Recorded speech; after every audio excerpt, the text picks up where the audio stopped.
to quickly address the anti-vaxxers before we go on to Suzanne's comment here.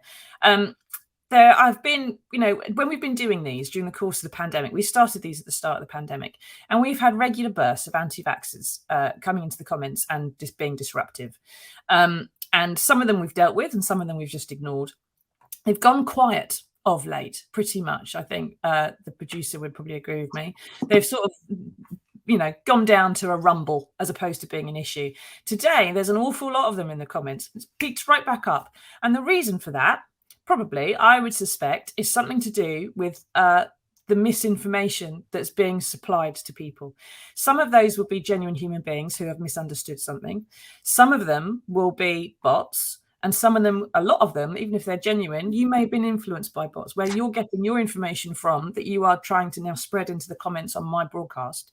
You will be getting from somewhere that is not a good or verifiable source of information. You're spreading that because you believe those things. Now, there's a reason you are being encouraged in your personal little rabbit hole here to do this today. And it's because there is someone who wants to disrupt the rollout. There is someone who thinks it's funny. There's someone who thinks it doesn't matter. And there are plenty of international state actors who want to see Britain suffer and have economic problems as a result.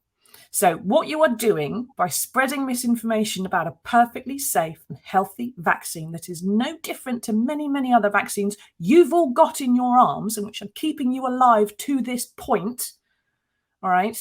What you are doing is you are causing other people's deaths.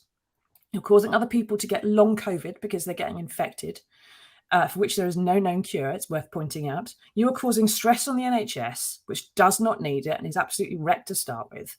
And you are causing more problems for everybody, making it more likely there'll be a lockdown at Christmas. So those of you who are on my broadcast making these kind of misinformation and comments, firstly, we can block you, we can find you, and we know where you are.